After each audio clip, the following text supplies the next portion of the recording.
What would be your straight to hell list? Things you want to disappear for good from the fitness industry. Wow. Let's pull up a chair, shall we? Everybody grab a beer. This is going to be a long one.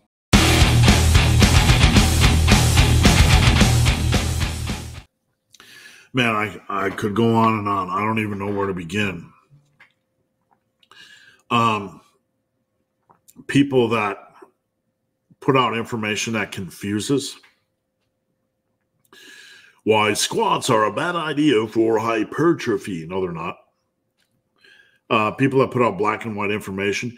Here's 7 reasons why you should never do a body part split. Like, no.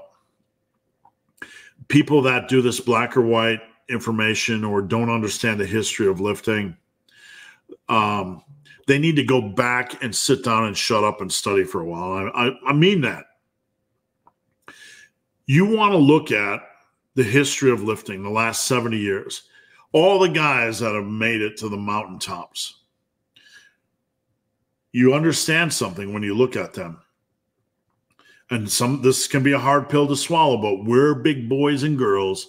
We can handle the big boy pills, okay? Don't get mad at me. This is history. Go do your own research.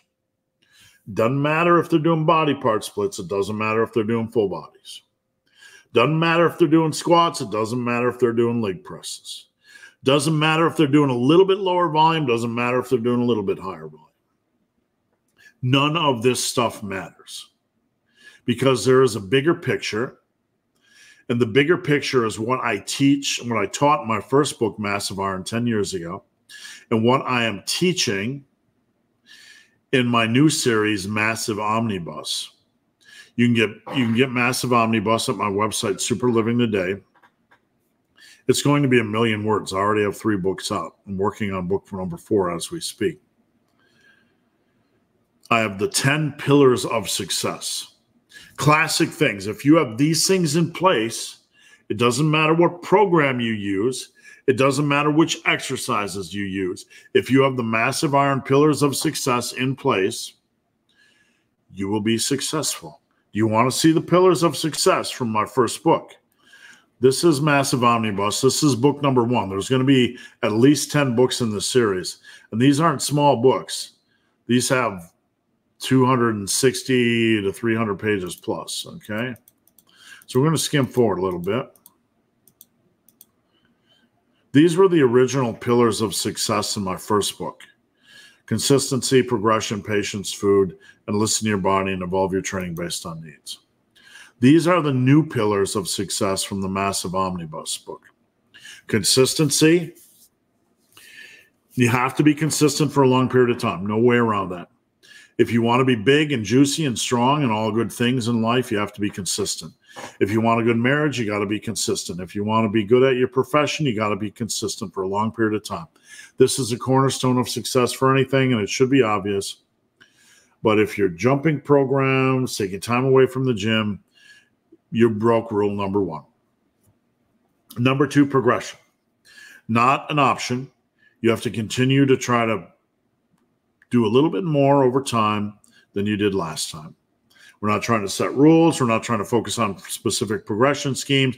You can use whatever damn progression scheme you want. Anything that's been done in the last 70 years, as long as you have a progression scheme for your particular movement pattern, exercise, each exercise, you're in a good place. We're going to free you here in the Massive Iron world, okay? Any reasonable progression. You don't have to maximize every set. You can maybe just maximize one set. It does not matter because we are freeing you here in the Massive Iron world. You can use any reasonable progression approach. From the last 70 years of lifting, we're opening doors. We're not closing doors. Number 3, patience. Got to be patient.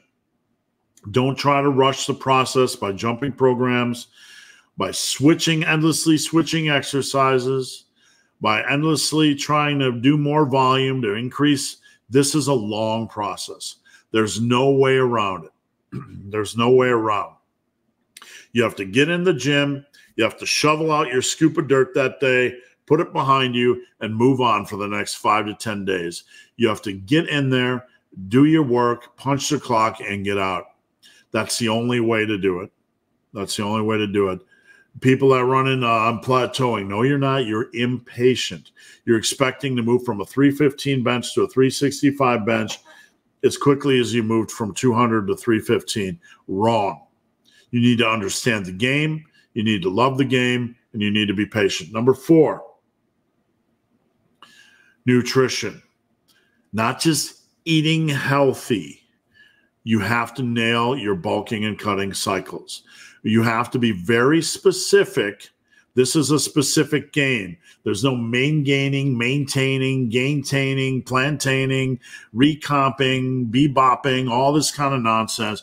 You can't start out at 168, expect to gain 30 pounds of muscle and magically lose 30 pounds of fat in the process, and end up at 168. It does not work like that. Anybody that's been in this game a long time understands that the best way to put your body in a state of anabolism is a wise, reasonable, clean, or reasonable bulk, not a fat bulk. We don't do fat bulks here in the massive iron world, and I get into all this in my book. 5, evolution, training evolution. You start out today, hey, big, hairy, ugly dude, I look at the advanced programs of all these lifters, all the advanced lifters and their programs. Why do they have this? Why do they have that? They started at point A, and each day in the gym, they learned something new and they evolved their training approach. Okay, you start out with maybe 3 sets of rest pause on lat pull downs, and you realize I could do 4. I have the time, I have the energy, and I have the mental capacity and the mental drive. Then do 4. You start out on pendlay rows, and you're like, I hate 10 rep sets. I'm going to do 8. Then do 8 rep sets. A reasonable swap, reasonable evolution. Hey, I don't like 3 sets of 8 on pendlay rows. I want to do 4 sets of 6. A reasonable swap, evolving your training based on needs. That's part of the long-term journey. Number 6, hard training. You have to go into the gym focused on maximizing your sets. That's your prime directive. I'm going to try to get the most out of every set I can. I'm going to control the eccentric. I'm going to focus on that mechanical tension. I'm going to focus on get every drop of muscle building I can out of that set. What does it mean? That's the art of training, and you're going to have to learn that, my friend. You're going to have to learn that. Number 7, reasonable volume. So-and-so said do minimal volume. So-and-so said do maximum volume. I'm going to tell you something. Here's a breaking news. You live in the real world, okay? You have school demands, you have life demands, you have relationship demands, you have problems sleeping, problems pooping, problems eating, problems this, problems that, work stress, all kinds of stuff. You want to be in the gym more, but you can barely get in the gym now, right? How many days a week can you train per week? 3, 4, 5, great. Reasonable volume is about 16 to 18 hard sets per training day. So if you're training 4 days a week, it's about 72 sets. 3 days a week, it's about 54 sets.